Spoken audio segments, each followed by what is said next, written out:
important to know.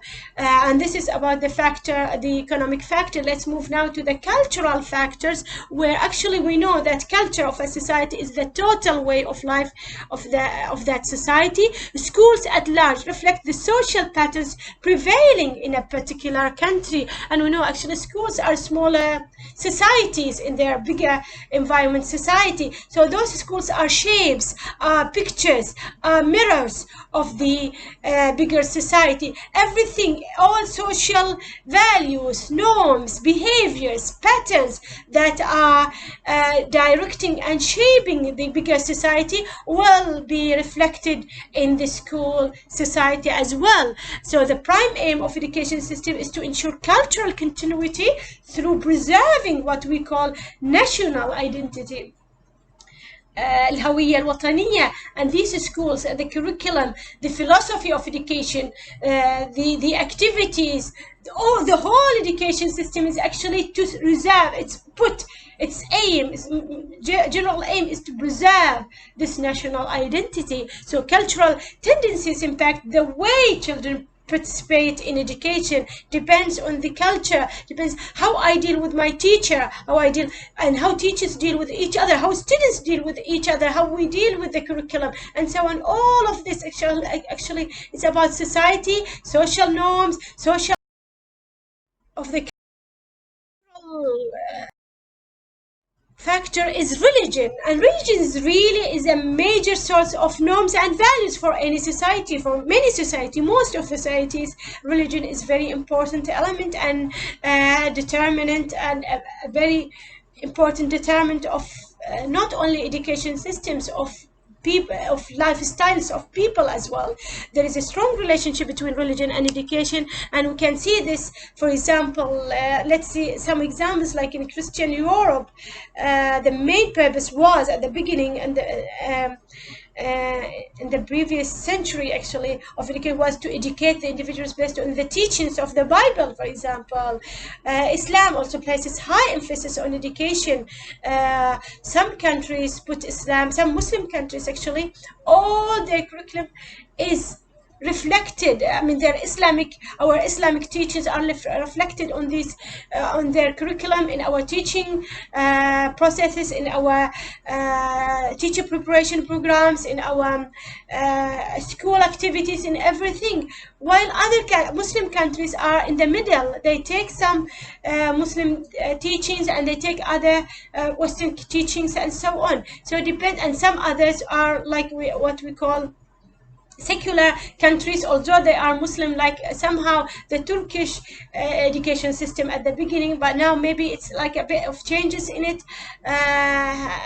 Some countries like Tunisian education system, where they actually do not want, they separate Islamic teachings from the education system, from the lifestyle, and they put it as a personal freedom or personal business, as more than an education system for the country. So it's really important to know that it's even if the religion is important in this country, but sometimes their perspective and how they perceive the influence of Islam in their education system differ from one country to another. Like Christian countries, some countries, although they believe in Christianity, most of them believe in, for example, but they do not reflect this in their education system. Their education system is more secular.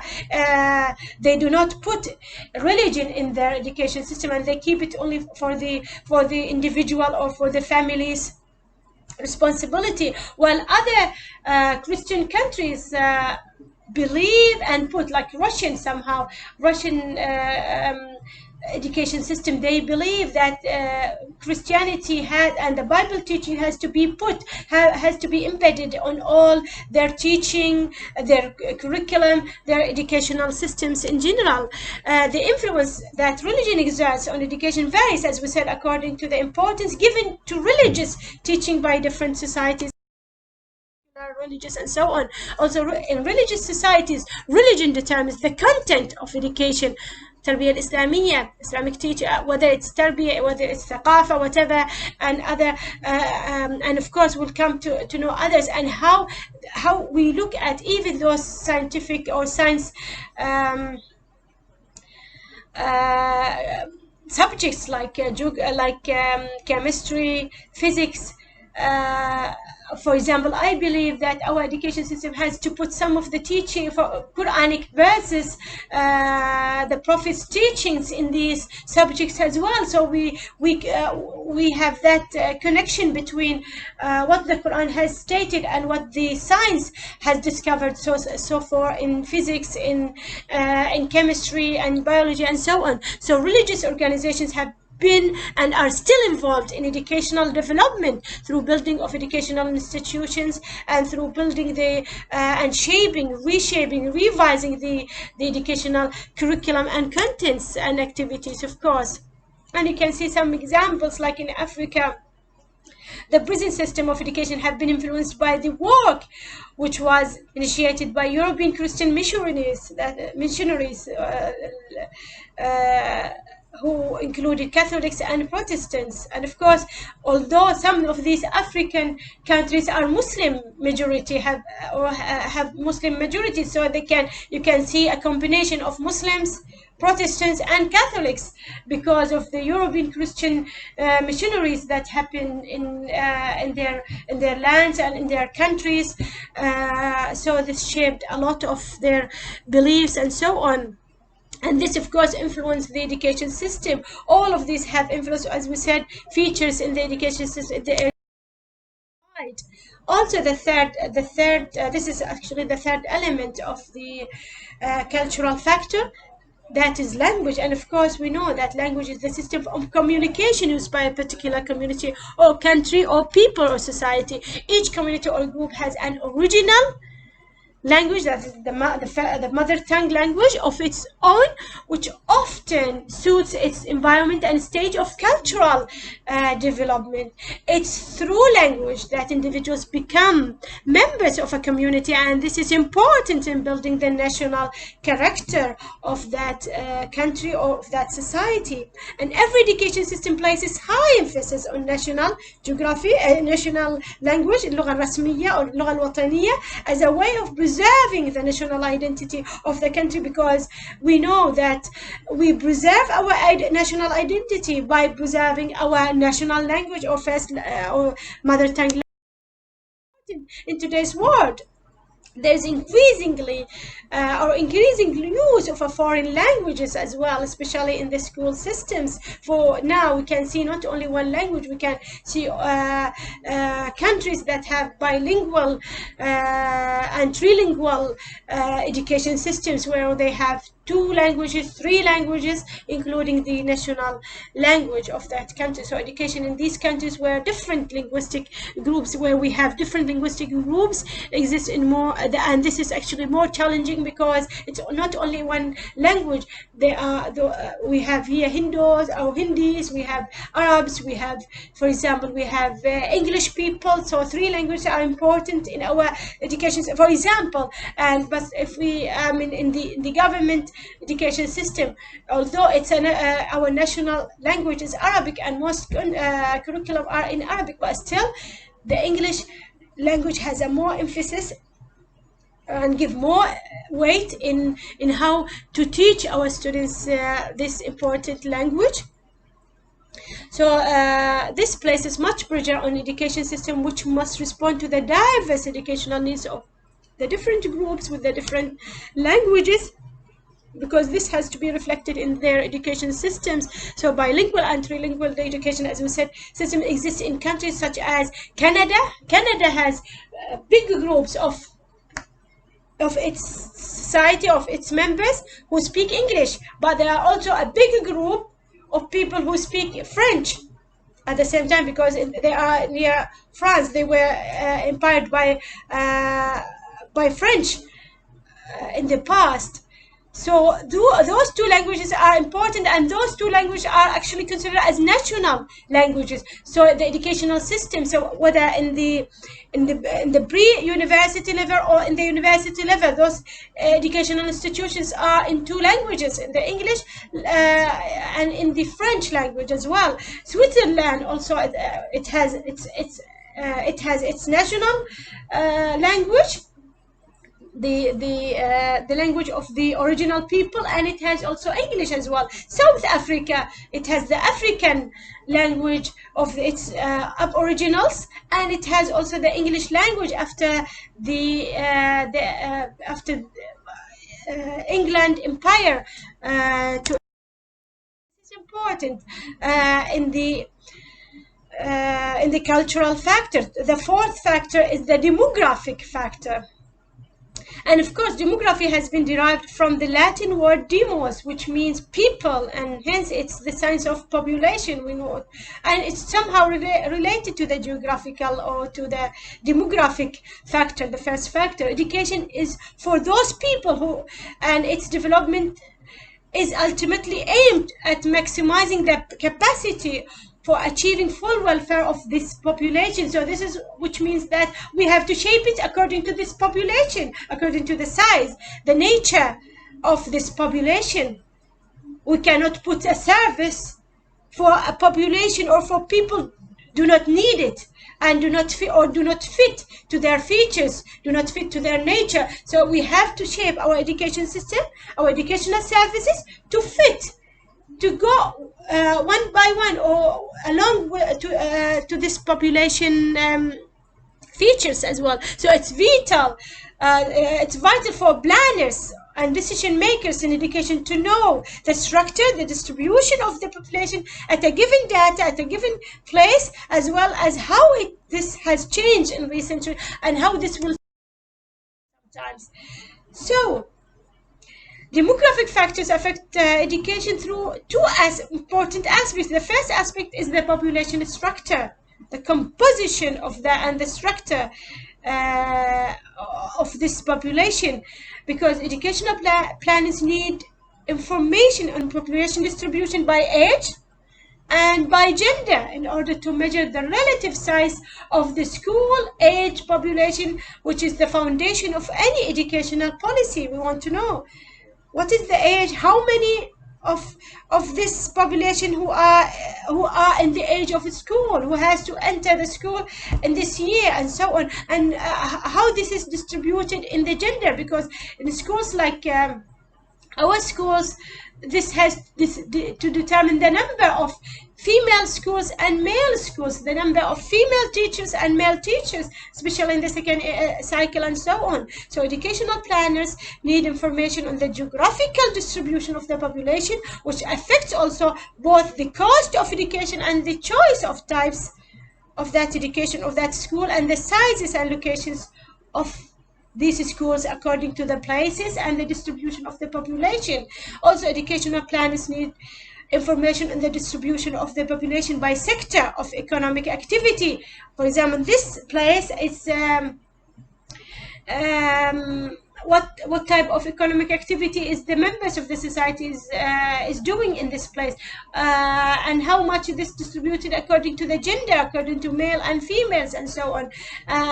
This also important in order to estimate manpower requirements, and hence to determine targets for technical, vocational, and higher education. How many graduates we need, female graduates, for example, we need, how many graduates we need in this activity, in this economic activity, in technology, for example, in how many graduates we need for academic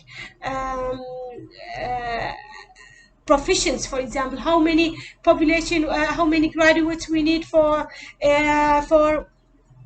teachers, for example, in the teaching profession, because how many population, how many children will be born, for example, in this time. So how many schools we need to open, how many teachers we need to hire, how many textbooks, how much curriculum we need to put, we need to manage, we need to prepare for this population.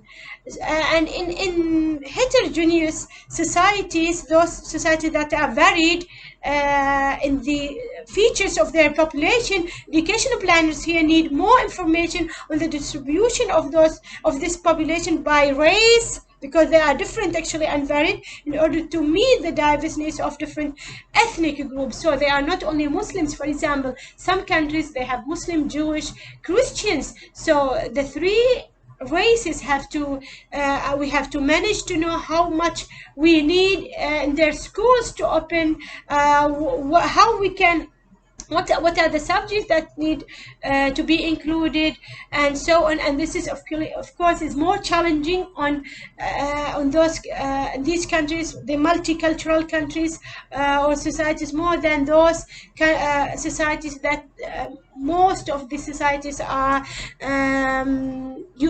the same. Typical. Also,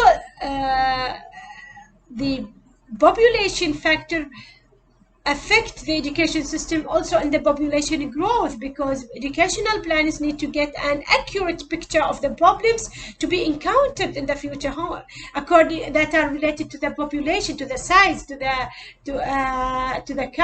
kind of the population, or the whether the gender of the population, and so on. They must also know how the population will change in the future years. They need to know the movement of this population, where what are the places that the population are more higher in density than others, كثافة السكانية, and so on. In these, so how many schools we need to open, how many teachers we have to hire, we need to hire here in this place, and so on. So educational planners need more information on three aspects of population change. That is the fertility, how many children may be born in a given areas. So because they have to have future planning, they have to know how much they have to spend on school buildings, to build more schools, to put more curriculum, to prepare or to teach more teachers or prepare more teachers, and so on. Also mortality, how many people may die in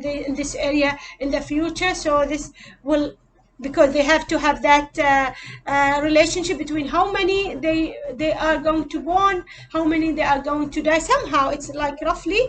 And migration, as we said, that the movement of people in and out of on that area, on this city, or in this rural or urban. And so we know how much we have to put for education here and school building. This is about the factor of the population factor. Let's go move on to the political factors, which is really important to know. And there are two political factors that affect education. The first factor is or element is the political ideology, الفكر السياسي of that society, of the country. The political ideology adopted by a given country determines how education policy is made, whether it's centralized or decentralized, مركزية or لا مركزية, depending on whether the method, whether the policy or the politics is democratic or undemocratic. So it differs also in the content and the methods of education, whether it's democratic, whether it's undemocratic, whether it's individualist, whether it's collectivist, and so on. See that relationship. Also, in the other factor or the other element of the political factor is the permanent or temporary political conditions that happen. So, for example, sudden internal or external conditions may force a given country to change or even renounce its educational policies sometimes, because what happens through time for this country in the political factor is really determining what will happen what happens in the education system. The ideology of the new, for example, the new government if there is a new government that is re-announced in this country, will change the philosophy of education, will change the policies, the educational policies, the systems of the education, the systems of the administration of that education system, and so on. Internal conditions including, for example, political unrest, protests, mudaharat, strikes, terrorism, all of this will affect education system. Also the external conditions like wars that happen sometimes, occupations, like istimar and so on, all this affect, and you can see many different examples in this. So these conditions may push actually a given country to reduce expenditure sometimes, because because for example, if there is a war, if there is a political protest inside the country, so many countries will take more expenditure on army to equip more army, more equipments and weapons, which means that this might affect the expenditure that is put on education, so they reduce it. Also, this might, some wars and some strikes or unrest in some countries will affect the country and making it poorer. So people will lose a lot of their money, and so on. Their country will lose a lot of its resources, which will affect, of course, for sure, the expenditure on education makes it less and reduced, and so on. So change the language also of instruction. Sometimes the political factor affect the change of the language as well. So we can see, and we can give examples of this, like this change of language of instruction to suit the goals of the occupiers, like those in Arab Moroccan, for example, Maghreb al-Arabi, the countries of Arab Moroccan, where actually, because of the they are occupied by France and Italy, some of them.